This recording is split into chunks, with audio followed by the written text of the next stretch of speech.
Thank you, Sean. Welcome out to Dozer Park on a beautiful Tuesday night. And I'm joined by our manager, Joe Kruzel. And, hey, welcome back home. Thanks for having us. It's exciting to be back home. A nice road trip. You've told me many times, whenever you win a series on the road, you did something good. We won a series in Beloit. We went 3-3 on a 6-game road trip. And the way this team played in July, you got to be pretty happy with that. Yeah, extremely excited and happy how the ball club's playing.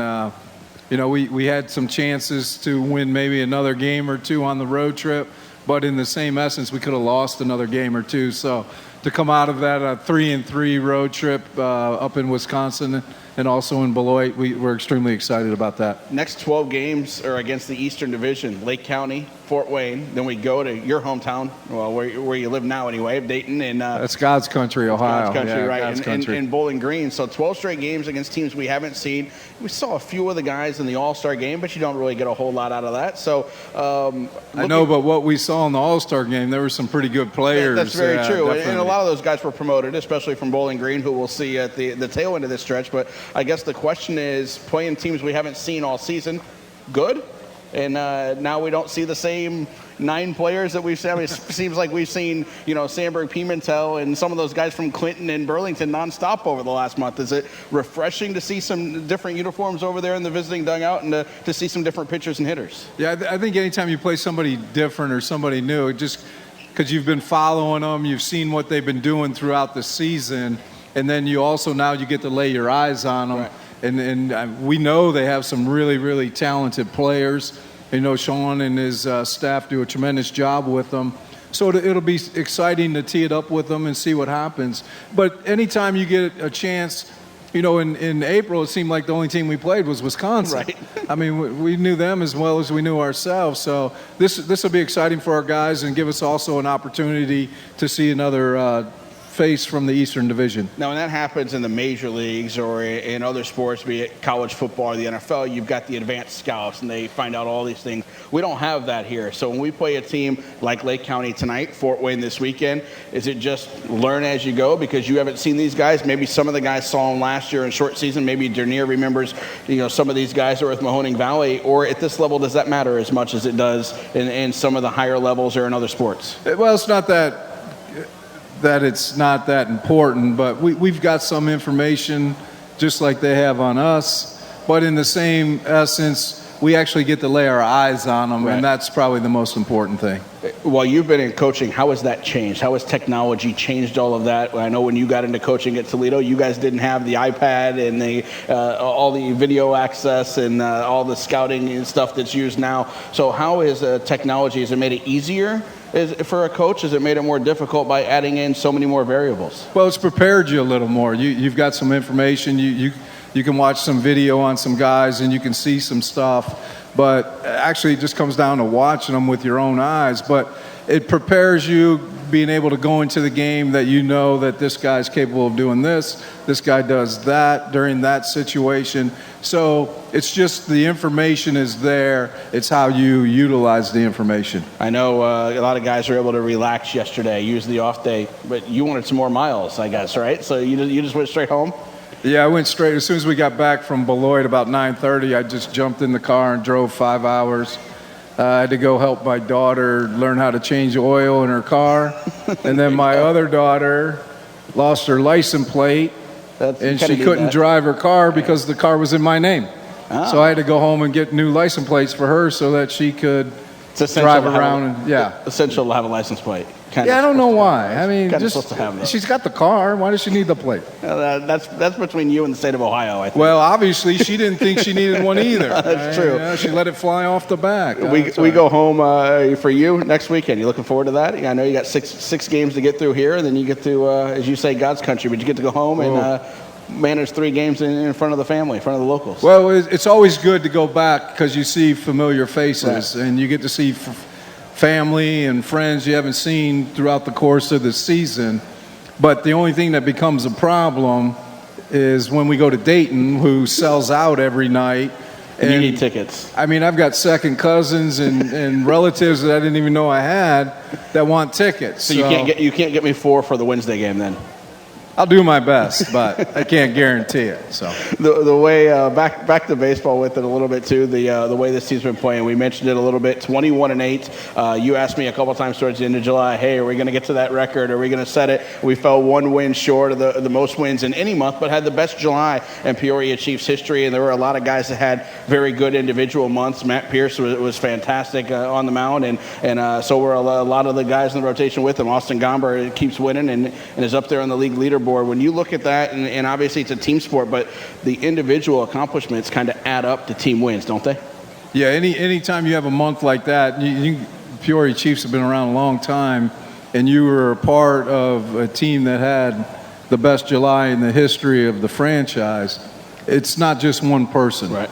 It took a collective group of young men to put that stretch together. So in some way, everybody had some kind of hand, so to speak, into helping us achieve that goal. And at the end of June, when we started the second half, you talked to these guys about, hey, that's the benefit of baseball. You get to start over 0-0. You get a second chance in life. And in the month of July, these guys took advantage of that. So you got to be pretty proud of that. Yeah, I'm extremely proud of this group to see and watch them develop over the course of the season. And in the same regard, now we take that July and hopefully we can pole vault that into August and put ourselves in a position that we can play some September baseball here in Peoria. And you get to this part in August now, you get to a spot where a lot of guys haven't been. You know, you got some first-year guys. You got some guys who only played short season last year that are now getting into games 100 when you add in whether it's here or extended in here, college in here and all that. How do you, Dernier, Jobel, and Brian, how do you guys, and even Brent and Kevin, how do you guys help them push through that and then get to a spot where they haven't been before, whether it's an innings number, an at-bat number, or just a games number? Well, hopefully they just keep going at one day at a time and not worrying about what they're going to end up with, or I'm going to get to 125 innings pitched, or I'm going to get to 500 at-bats. Just worry about today. And then hopefully once you get through today, then you can sit back, take a deep breath, and then get ready for tomorrow. So I'm not supposed to ask them about getting to 100 innings or 500 at-bats. That's what you're just telling me. No. Okay. I mean, hopefully they haven't figured it out No, yet. hopefully they won't figure that out at all. All right, you're going to help us model off some of these giveaways? Yeah, I would Come on, love Katie. to. I'd be honored. Let's see what we got here. We've got 4 giveaways coming up the rest of this. Wow, 4 giveaways coming up the rest of this homestand. Thanks, Joe. There we go. And the first giveaway is... first giveaway is going to be the statue. So you hold the statue. This is probably the best giveaway that we're doing. This is the Pete Vanaken statue, where every kid gets a ball, and this would look good in your house. So this giveaway is... Tomorrow. Oh, tomorrow.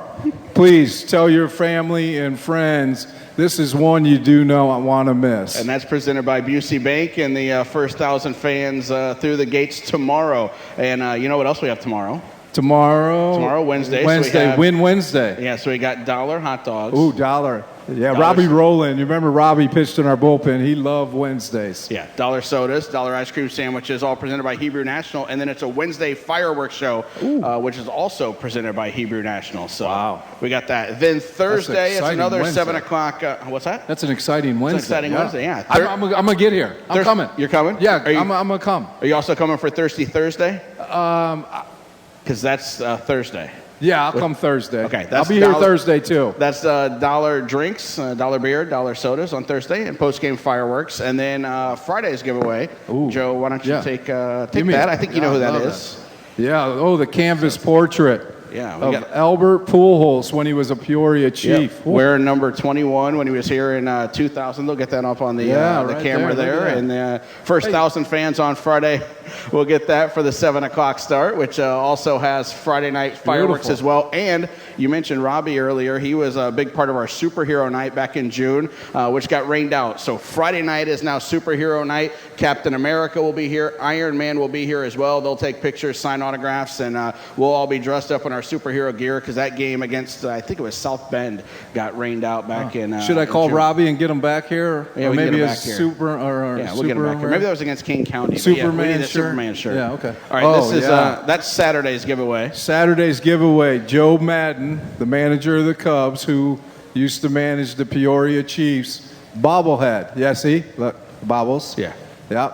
Joe Madden, one of the fine skippers in the major leagues. Yeah, 1984 Chiefs manager, and the first year he ever managed anywhere. Also, the first year Pete ever owned the Chiefs. So those two came in together, and that'll be the giveaway on Saturday. Now, Saturday is also. He looks a lot younger. He does look a lot younger there, doesn't he? And they spelled his name correctly on the back too, by the way. That was a good part of it. Yeah. And the rest of Saturday, you've seen the videos on our Facebook and Twitter lately. Minion Night, that'll be on Saturday. Kevin, Bob, and Stuart will be here for Minion Night, 6:30, and post-game fireworks. And then our last giveaway of the homestand on Sunday is... Well, I know Brent, our trainer, will be here for Minion because he loves mascots. He's ready to go for Minion Night. Oh, it gets to August, and we always talk about the dog days, but what it really means is it's close to getting back to school. And for every kid that has to go back to school, he needs a lunchbox. The man's got to eat. And right here we got Peoria Chiefs, lunchbox, got a beautiful picture. You got a the sponsor Chief on there. logo. And then it's got a beautiful picture of the stadium on the back, right there, all right? And every little kid needs one of these when they go to school, and you can put some water in there, especially on the hot days, so they stay hydrated, and a sandwich, and then if you want, make it a peanut butter and jelly sandwich, and they'll feel just like one of the Peoria Chiefs. There you go. And that's sponsored by the Children's Hospital of Illinois. First 1,000 kids 12 and under on Sunday. Also, our play catch on the field, player autographs, and I know they're saying it says end now. But we got one more part of the promotion to go through on Sunday because we also have the player poster, which is third baseman Paul DeYoung. His player poster coming up on Sunday for the player autographs, and then kids run the bases. And the PNC, not only do the kids get the lunchbox, but if they're 12 and under, they get the lunchbox, $5 ticket, and they eat for free. And I know we're supposed to end now. So. Wow, that's a beautiful giveaways for the for all these giveaways. I'm coming. I'm going to be here. Thanks for helping us model Don't leave these, me Joe. by myself. We appreciate it. Fans, thanks for coming out tonight. Cheer loud for the Chiefs looking to win the opener against Lake County to start this series. We thank you for spending your Tuesday with us here at Dozer Park.